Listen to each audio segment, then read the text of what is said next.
In a test of the self-defense law known as a Stand Your Ground, a Florida jury on Friday night found Michael Drejka guilty of manslaughter for killing Marquise McLaughlin, after an argument over a parking spot escalated outside a convenience store in Clearwater, Florida, last summer. Citing the state's self-defense law, the county sheriff did not arrest Mr. Drejka, who is white, until 3 weeks after he fatally shot Mr. McLaughlin, who was black and unarmed. The mention of the law, as well as the races of the men, reminded many of the fatal shooting of Trayvon Martin, an unarmed black teenager, in Sanford, Florida, in 2012. Prosecutors in Pinellas County, Florida, eventually charged Mr. Drejka with 1 count of manslaughter. He did not testify in the trial, and the 6-person jury deliberated for about 6 hours before reaching a verdict on Friday. Mr. Drejka's sentencing hearing has been set for October 10, and he could face up to 30 years in prison. He had been free on bond since last September, but a judge remanded him to jail after the verdict, according to court records. Mr. Drejka was frustrated and mystified by the ruling, one of his lawyers said, vowing to appeal. He doesn't know how it went from the sheriff saying he committed no crime to the state attorney then charging him and so aggressively pursuing him, the lawyer, John Trevina, said on Saturday morning. Mr. Trevina said the state attorney's office had caved to political pressure from activists including the Reverend Al Sharpton and the lawyer Benjamin Crump by filing charges in the first place. After the verdict was read, prosecutors hugged and consoled members of Mr. McLaughlin's family, according to the Tampa Bay Times. We've had to listen to that defense team talk down your son quite a bit now. No more, the newspaper quoted Fred Schwab, an assistant state attorney, as telling the family in a hallway outside of the courtroom. On July 19, 2018, Mr. McLaughlin, 28, was in the convenience store with his 5-year-old son while his girlfriend, Brittany Jacobs, and 2 small children were sitting in a car parked in a handicapped space. Mr. Drejka, 49, approached the car and started arguing with Ms. Jacobs about parking in the space without a handicap permit, according to the sheriff. In grainy surveillance footage of the scene, Mr. McLaughlin leaves the store, approaches Mr. Drejka and shoves him to the ground. Mr. McLaughlin then appears to take a few steps back from Mr. Drejka, who pulls out a gun while sitting on the pavement and shoots Mr. McLaughlin once in the chest. Mr. McLaughlin was seen stumbling back into the store, clutching his wound. He collapsed next to his son and was taken to a hospital, where he was pronounced dead. Mr. Trevina said he would argue, in his appeal, that the jury should not have been allowed to view surveillance video in slow motion given the importance that the quick pace of events had on the defense team's argument. The lawyers also plan to argue that the Pinellas County Sheriff, himself a former lawyer, should have been allowed to testify about why he declined to charge Mr. Drejka. Originally passed in 2005, the law allows people to use deadly force without first trying to retreat from a dangerous situation if they reasonably believe that their lives are threatened. The law received support from the National Rifle Association but was vigorously opposed by law enforcement officers. A majority of states have adopted laws that are similar to Florida's, according to the Giffords Law Center to Prevent Violence. In 2017, the Florida legislature strengthened the law, shifting the burden of proof to prosecutors. Defendants are no longer required to offer evidence, typically by taking the stand, to prove their claim to stand your ground.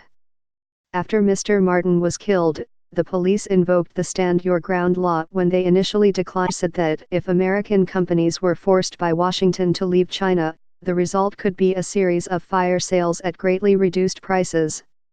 Companies from other countries, especially in Europe, would snap up the businesses on sale and it could be hard for the United States to re-enter the market later. In raising the possibility of forcing American businesses to pull out of China on Friday, Mr. Trump framed it not as a request but as an order he had already issued. Our great American companies are hereby ordered to immediately start looking for an alternative to China, including bringing our companies home and making your products in the USA, he wrote on Twitter, adding, "We don't need China," and, frankly, would be far better off without them. In fact, aides said, no order has been drawn up nor was it clear that he would attempt to do so. For the moment, they said he was trying to send a message to American businesses that they should begin to disentangle from China on their own. But it accompanied a radical shift in his assessment of President Xi Jinping of China. In the past, he has effusively praised Mr. Xi and described him as a friend, taking the Chinese leader at his word that he would stem the flow of fentanyl to the United States. In the last 2 days, he has accused Mr. Xi of not living up to his fentanyl pledge and described the Chinese leader as an enemy. Andy Mock, a trade and geopolitics analyst at the Center for China and Globalization in Beijing, said that the Chinese government was coolly assessing the latest American actions. In negotiations, and especially in high-stakes negotiations, the side that reacts emotionally generally is the side that does not do well, he said. The U.S. side is approaching this from a more emotional side, while China is more calm and calculating.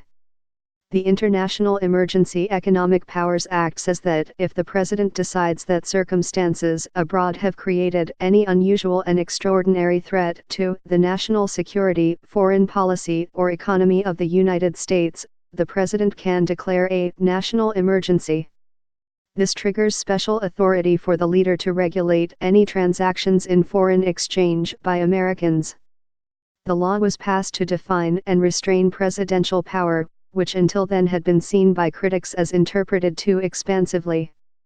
It has served ever since as the main source of authority for presidents to sanction other countries or individuals in response to specific national security threats, such as the Iranian hostage crisis that began in 1979. As of March 1, presidents had declared 54 national emergencies under the law, of which 29 were still active, according to the Congressional Research Service. Among others, presidents have used it to target international terrorists, drug kingpins, human rights abusers, cyber attackers, illegal arms proliferators, and multinational criminal organizations. Presidents relied on the law's authority when Iraq invaded Kuwait in 1990, when Serbia sent troops into Kosovo in 1998, and when Russia annexed Crimea in 2014. Among the countries targeted at various points over the years have been international outliers like North Korea, Sudan, Somalia, Yemen, Syria, Congo, and Venezuela. Seeking to use it in a trade dispute with a country like China would be a drastic departure from its history. But Mr. Trump could make the argument that through the theft of intellectual property or its military buildup in the South China Sea, China constitutes a national security threat akin to cyber attacks or other nonviolent attacks on the United States. The Trump administration effectively previewed this view of Beijing in its official national security strategy released in 2017, which described China as a revisionist power that has expanded its power at the expense of the sovereignty of others. With Congress in recess, there was scant public response on Saturday to the president's latest assertion of authority. But congressional Republicans, who consider a devotion to free market principles to be a defining tenet and jealously guard their jurisdiction over trade matters, have balked in the recent past at Mr. Trump's threats to use executive power to intervene in the economy. In June, during a private luncheon in the Capitol with senior White House and administration officials, Republican senators objected strongly to Mr. Trump's threat to impose new tariffs on imports from Mexico. At the same time, given their years of experience dealing with the president's whipsawing declarations, particularly when it comes to trade, many lawmakers have concluded that there is no upside to publicly criticizing Mr. Trump, preferring instead to try to influence him through private conversations.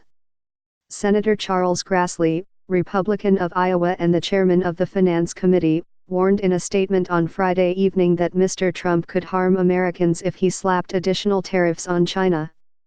Speaking with reporters before leaving Washington for France, Mr. Trump made clear how much of a priority his trade war with China has become for his presidency. "This is more important than anything else that we're working on, just about," he said. But he brushed off the stock market drop in reaction to his statements on Friday, saying he was not at all responsible and, besides, the markets had gone up substantially since he took office. "So don't talk to me about 600 points, he said, minimizing the drop in the Dow Jones Industrial Average.